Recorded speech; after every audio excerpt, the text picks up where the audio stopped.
ఇప్పుడు ప్రస్తుతం BC 42% reservation పై ప్రస్తుత పరిస్థితి ఏంటండి? బీసీ 42 రిజర్వేషన్ ఏదైతే ఉన్నదో అది రాహుల్ గాంధీ గారు కామారెడ్డి డిక్లరేషన్లో వారు బీసీలకు 42 రిజర్వేషన్ అనేది కల్పిస్తాం అనేది వారు ఎన్నికల ముందు హామీ ఇవ్వడం జరిగింది. సో ఆ హామీ ప్రకారంగానే తెలంగాణలో కాంగ్రెస్ ప్రభుత్వం రావడం, ఆ తర్వాత రేవంత్ రెడ్డి గారు కూడా వారికి ఆ దిశగా అడుగులు వేసే క్రమంలో బిల్స్ కూడా పాస్ చేయడం జరిగింది. అసెంబ్లీలో బిల్స్ పాస్ చేసినారు. ఒకటేమో విద్యా ఉద్యోగాలలో ఒక బిల్లు పాస్ చేసినారు. రెండొకటి స్థానిక సంస్థలలో కూడా 42% రిజర్వేషన్ అని చెప్పి ఇంకో బిల్ పాస్ చేసినారు. సో ఈ రెండు బిల్స్ కూడా గవర్నర్ గారి దగ్గరికి పంపించడం జరిగింది.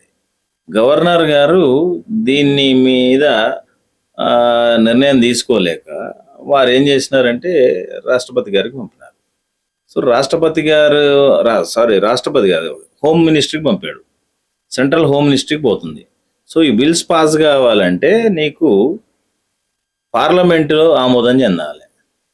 సో పార్లమెంట్లో ఆమోదం చెందాలంటే హోమ్ మినిస్ట్రీ ఎవరైతే ఉన్నారో అమిత్ షా గారు దానికి పార్లమెంట్లో ప్రవేశపెట్టాలి.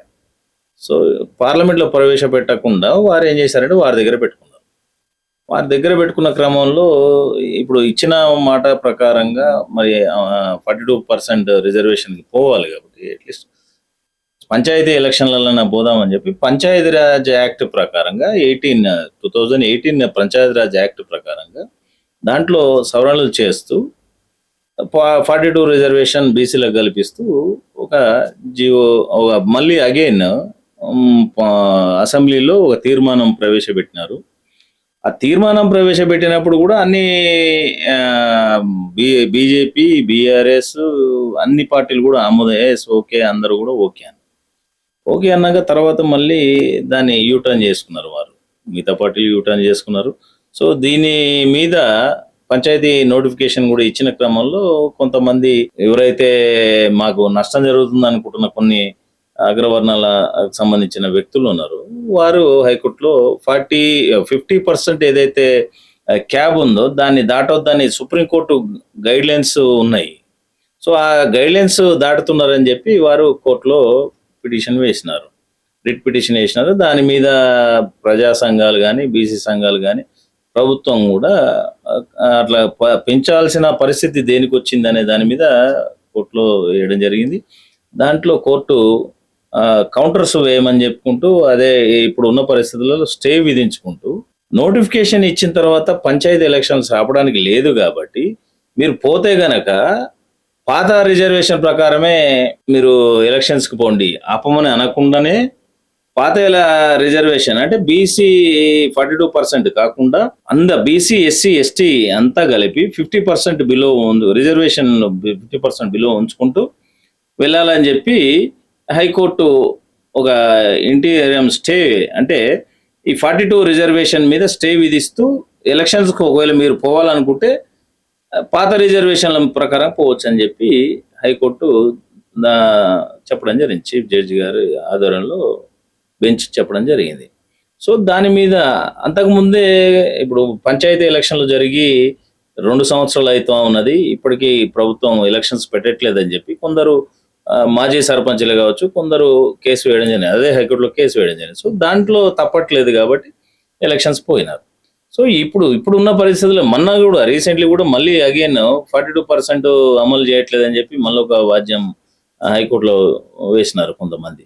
సో ఏదేమైనప్పుడు కూడా ఇప్పుడున్న పరిస్థితులలో మేము పంచాయతీ ఎలక్షన్లు ఆపలేము, పాత రిజర్వేషన్ల ప్రకారమే ఎలక్షన్స్కి పోవాలని చెప్పి పోతున్నారు కాబట్టి దాన్ని మేము ఆపలేమని చెప్పేసి హైకోర్టు క్లియర్గా చెప్పడం జరిగింది. సో అల్టిమేట్గా ఏంటంటే ఇప్పుడున్న పరిస్థితులలో 42 రిజర్వేషన్ బీసీలకు రిజర్వేషన్ అనేది అది అందని స్వప్నంగానే అందని ద్రాక్షగా నెరవేరిన స్వప్నంగానే మిగిలిపోయింది. దానికి మరి బీసీ సంఘాలు కానీ మేధావులు కానీ వారు ప్రయత్నం వాళ్ళు చేస్తూ ఉన్నారు. ప్రభుత్వం కూడా పార్లమెంటులో ఏదైతే బిల్లు మనం ఇచ్చిన బిల్స్ను ఆమోదింపజేయడానికి ఒక తీర్మానం పెట్టాలని చెప్పి వారు కూడా అడుగుతా ఉన్నారు.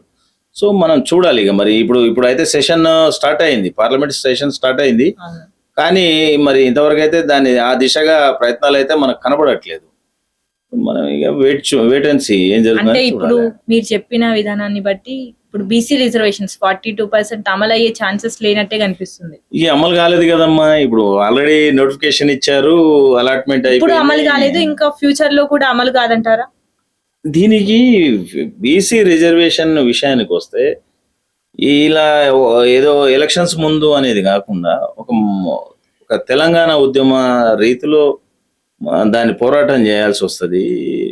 సో అలా చేసినప్పుడే వస్తుంది. సరే, ఏది కూడా ఒక రోజుతో అయ్యేది కాదు, ఒక రోజులో ఏది సాధించలేము. 42% రిజర్వేషన్ అనేది చాలా పెద్ద ఇష్యూ.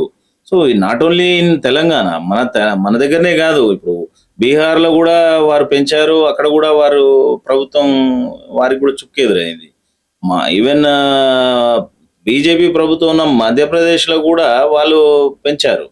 సో అక్కడ కూడా వారు కూడా అమలు చేయలేని పరిస్థితి ఆగిపోయింది. సో ఇక్కడ ఇప్పుడు వాస్తవానికి ఏంటంటే ఒక 70 ఏళ్లకు ఇప్పటికీ బీసీ జనాభా పెరిగింది, మరి చదువుకునే వాళ్ళు పెరిగారు. కానీ తెలంగాణ వరకు వచ్చేసరికి మనకు 78 ఏళ్ళ స్వతంత్ర భారతదేశంలో ఈ రోజు కూడా బీసీలు అంటే ఒక 5-6 కులాలే అభివృద్ధి చెందినట్టు కనపడతా ఉన్నారు. చదువులో కానీ, ఉద్యోగాల్లో కానీ, వ్యాపారంలో కానీ అన్నిట్లో.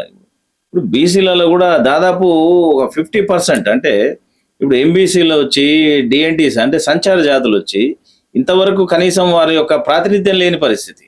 సో వారి బాధ అదే. ఇప్పుడు సంచార జాతులు మనం ఒకసారి గమనించినట్టయితే మనం లోతులోకి పోతే ఒక బుడిబుక్కలైన ఎక్కడ సర్పంచ్ అయ్యిండు, ఒక మరి గంగిరెద్దులైన ఎక్కడ ఎమ్మెల్యే ఉన్నాడు. ఇప్పుడు పాములు పట్టేటోళ్ళు కానీ మరి అట్లా చెప్పుకుంటూ పోతే చాలా మంది, ఇప్పుడు తోలు బొమ్మల ఆట ఆడేవారు కానీ వారంతా బీసీల కిందకే వస్తారు. సో వారికి ప్రాతినిధ్యం ఎక్కడ ఉన్నది? ఈరోజు అడుగుతున్నది కూడా అందుకే. ఇప్పుడు పెంచమని అడుగుతున్నది కూడా అందుకే. జరుగుతుంది ఏంటంటే పెంచే క్రమంలో సంచార జాతుల తరఫు నుంచి అడుగుతున్నది ఏంటంటే, మీరు రిజర్వేషన్కు మేము వ్యతిరేకం కాదు, 42% రిజర్వేషన్ పెంచడంలో మేము కూడా భాగస్వామ్యమే, మేము కూడా పోరాడతాం. కానీ పెంచిన దాంట్లో ఇప్పుడు ఏదైతే విద్యా ఉద్యోగాలలో ఉపాధిలో ఏ విధంగా అయితే ప్రభుత్వం ఏబిసిడి వర్గీకరణ ఉన్నదో, సో అదే రాజకీయంగా ఒకవేళ 42% రిజర్వేషన్ రాజకీయ పరంగా అంటే స్థానిక సంస్థలు అంటే ఇప్పుడు అయిపోయింది, కానీ భవిష్యత్తులో ఇచ్చినట్లయితే ఏబిసిడి ఏ విధంగా అయితే వర్గీకరణ ఉందో ఆ వర్గీకరణ ప్రకారంగా మాకు రిజర్వేషన్ అమలు చేస్తే మాకు అవకాశాలు వస్తాయి, మేము కూడా మా దాంట్లో కూడా రాజకీయంగా ఎదిగే అవకాశం ఉంటుంది అనేది వారి వాదన, వాస్తవం కూడా. సో దీన్ని ప్రభుత్వాలు అనేది విస్మరిస్తున్నాయి. సో ఎంతసేపు ఉన్న సంఖ్యాపరంగా ఆర్థికంగా అభివృద్ధి చెందిన ఒక 5-6 కులాలే బీసీలు, మేము బీసీలో ఉంటున్నాయి, కానీ మరి కింద ఉన్నోడు బీసీ కాదా అని నేను అడుగుతా ఉన్నా. కింద ఉన్న వాళ్ళని కూడా ఆలోచన చేయాలి. సో ఆ దిశగా చైతన్యం రావాలి. వర్గీకరణ జరిగినప్పుడే, సబ్ కేటగిరైజేషన్ అయినప్పుడే బీసీలో ఉన్న అందరికి న్యాయం జరుగుతుంది. గంపగుత్తగా 42 రిజర్వేషన్ అంటే ఎవరికి ఆ 42 రిజర్వేషన్? సో దాని మీద కూడా ప్రభుత్వంతో చర్చించడం జరిగింది, అదేవిధంగా పోరాటంలో కూడా వ్యక్తీకరించడం జరిగింది. నీకు రిజర్వేషన్ ఫలాలు అంటే రాజ్యాంగం మనకి ఏం చెప్తా ఉంది? రాజ్యాంగంలో అందరూ సమానమే, రాజ్యాంగంలో అట్టడుగునున్నవాని కూడా న్యాయం జరగాలి, సామాజికంగా, ఆర్థికంగా, రాజకీయంగా వానికి కూడా న్యాయం జరగాలి అనేది అంటా ఉంది. సో సంచార జాతులకు ఈ రోజు కూడా రోడ్ల మీద మనం గమనిస్తూ ఉంటాం అప్పుడప్పుడు. ఇదివరకైతే కోటిలో మనకు ఆడ ఫుట్పాత్ల మీద కనపడేవారు. ఈ రోజు కూడా గ్రామాలలో చూస్తే చాలా ఇబ్బందికరంగా ఊరవతల గుడిసెలు వేసుకొని ఈ రోజు ఈడ ఉంటే ఇంకో రోజు ఇంకో దగ్గర బ్రతుకు పోరాటాన్ని ఈడుస్తున్న కులాలు వారు బీసీలో ఉన్నారు. మరి వారికి ఆదుకోవాల్సిన బాధ్యత ప్రభుత్వాలకు ఉంది కదా, వారికి కూడా రిజర్వేషన్ కల్పించాల్సిన ప్రభుత్వానికి ఉంది కదా. ఈరోజు ఎస్సీ ఎస్టీకి ఏ విధంగా అయితే రిజర్వేషన్ పరంగా ఇస్తా ఉన్నారో వారికి రాజ్యాంగ పరమైన రక్షణ ఉన్నది. మరి బీసీలకు లేదు. బీసీలకు అవకాశం వస్తే అదే కొన్ని 4-5 కులాలేనే కనపడతా ఉన్నాయి. వీరికి కూడా అవకాశం ఇవ్వాలంటే సబ్ కేటగిరైజేషన్ కావాలనేది మా అభిప్రాయం. ఓకే, ఇప్పుడు మనము స్థానిక ఎన్నికల్లో 42% రిజర్వేషన్ అమలు కాలేదు, సో ఇప్పుడు ప్రస్తుతం పాత రిజర్వేషన్ ప్రకారమే అమలు అవుతుంది. అవును. ఇది ఇలా ఉండగా కాంగ్రెస్ పార్టీ పరంగా రిజర్వేషన్స్ ఇస్తామంటుంది. స్థానిక ఎన్నికల్లో అసలు పార్టీ గుర్తులే ఉండవు. ఉండవు. సో అలాంటిది పార్టీ పరంగా రిజర్వేషన్ సాధ్యమేనా? ఇప్పుడు స్థానిక సంస్థలలో ముఖ్యంగా సర్పంచ్ ఎన్నికలలో పార్టీ గుర్తులు ఉండవు. ఉమ్, పార్టీ గుర్తులు ఉండవు. ఒకవేళ పార్టీ గుర్తులు లేకుండా గెలిచినా, ఎవరు గెలిచినా వాళ్ళు అధికార పార్టీలకే వస్తారు.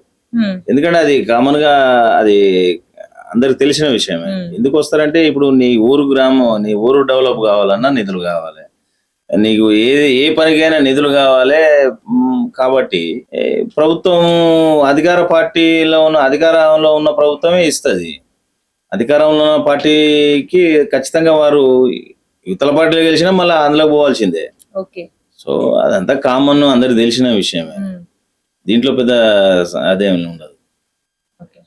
ఇప్పుడు సాధ్యమేనా అసలు ఏది పార్టీ పరంగా రిజర్వేషన్ అనేది ఇక ఇప్పుడు ఆ టాపిక్ ఇప్పుడు ట్రెండింగ్ లో ఉంది. అవును, పార్టీ పరంగా రిజర్వేషన్ ఇస్తామంటూ కూడా చెప్పారు. అవును. సో అది సాధ్యమా అసలు? అంటే ఇప్పుడు పార్టీ పరంగా రిజర్వేషన్ అంటే ఇప్పుడు ఆల్రెడీ మనకు 50% ఏదైతే ఉందో దానికి లోబడే రిజర్వేషన్ కేటాయించారు.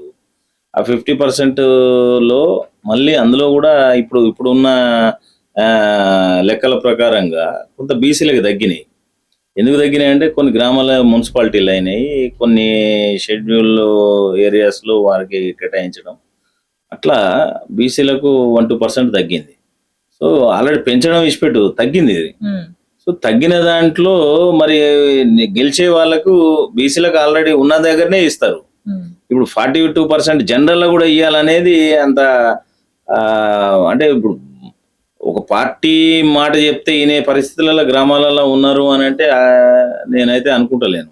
అది సాధ్యమయ్యే పని అయితే అవుతుంది అనేది అయితే నేనైతే అనుకుంటలేను. ఓకే, థ్యాంక్ యూ అండి. చూసారు కదండి, చాలా చక్కగా మనందరికీ ప్రతి విషయం పైన అవగాహన కల్పించారు. థ్యాంక్ యూ అండి. నమస్తే. సో ఇంకా ఇలాంటి అప్డేట్స్ కోసం చూస్తూనే ఉండండి తెలుగు ప్రభ.